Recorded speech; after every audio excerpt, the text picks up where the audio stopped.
Messi ഉൾപ്പെടെയുള്ള അർജന്റീനൻ ടീമിനെ കേരളത്തിൽ എത്തിക്കുമെന്ന് പറഞ്ഞ് നികുതി വെട്ടിപ്പ് നടത്തിയ കേസിലെ അന്വേഷണ റിപ്പോർട്ട് ഉടൻ മുഖ്യമന്ത്രിക്ക് കൈമാറും. GSTയുടെ പ്രത്യേക അന്വേഷണ സംഘം നടത്തിയ അന്വേഷണ റിപ്പോർട്ട് GST കമ്മീഷണർക്ക് കൈമാറിയിട്ടുണ്ട്. ഇനി ഈ ഒരു റിപ്പോർട്ടിൽ മുഖ്യമന്ത്രി എന്ത് നടപടിയാകും സ്വീകരിക്കുക എന്നുള്ളതാണ് നിർണായകമായി വരുന്നത്. അപ്പോൾ പന്തിനി മുഖ്യമന്ത്രിയുടെ കോർട്ടിലാണ്. നമുക്കറിയാം മെസ്സി ഇതൊന്നും അറിയുന്നില്ല, പക്ഷേ ഇവിടുത്തെ പ്രധാനപ്പെട്ട വാർത്തയായി വരുന്നത് മെസ്സിയാണ് അല്ലേ? അതെ, നിരവധി സാമ്പത്തിക തട്ടിപ്പുകളാണ് ഓരോ ദിവസവും ഇതിന്റെ പേരിൽ പുറത്തു വന്നുകൊണ്ടിരിക്കുന്നത്. എന്തായാലും നമുക്ക് കൂടുതൽ വിവരങ്ങളുമായി രജിത്ത് ഉണ്ട്. രജിത്തിനോട് ചോദിക്കാം. രജിത്ത്, റിപ്പോർട്ട് നേരത്തെ കമ്മീഷണർക്ക് കൈമാറിയിട്ടുള്ളതാണ്, അതിനി മുഖ്യമന്ത്രിയിലേക്കാണ് എത്തുന്നത്. ഇനി മുഖ്യമന്ത്രി എന്ത് തീരുമാനിക്കും എന്നുള്ളതാണ് ഏറെ നിർണായകമായി വരുന്നത് അല്ലേ? തീർച്ചയായും. Good morning Maya and Aishwarya.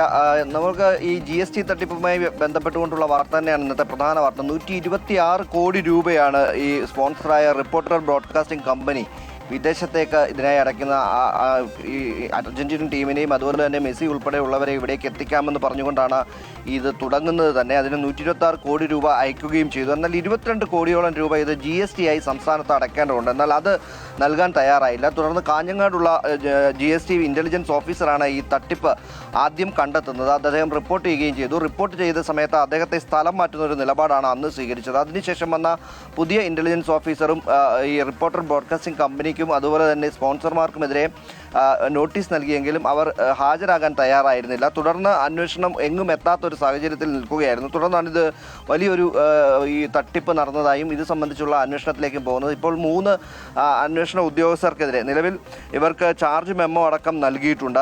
ഈ ഉന്നത ഉദ്യോഗസ്ഥർ ഉൾപ്പെടെയുള്ളവരാണ്. ഇനി ഒരാൾ കൂടി ഇതുമായി ബന്ധപ്പെട്ടുകൊണ്ട് തട്ടിപ്പിൽ കൂട്ടുനിന്നിട്ടുണ്ട് എന്നാണ് അന്വേഷണ സംഘം കണ്ടെത്തിയിട്ടുള്ളത്. അവർക്കെതിരെയുള്ള നടപടികൾ ചാർജ് മെമ്മോ അടക്കം ഇതിനോടകം തന്നെ GST കമ്മീഷണർ നൽകിയിട്ടുണ്ട്. GST പ്രത്യേക സംഘം കഴിഞ്ഞ ദിവസം നടത്തിയ അന്വേഷണത്തിൻ്റെ ഭാഗമായാണ് ഈ നടപടിയിലേക്ക് കടന്നത്. റിപ്പോർട്ട് GST കമ്മീഷണർക്കും സമർപ്പിച്ചു. ഈ റിപ്പോർട്ട് ഇനി മുഖ്യമന്ത്രിയിലേക്ക് എത്തുകയാണ്.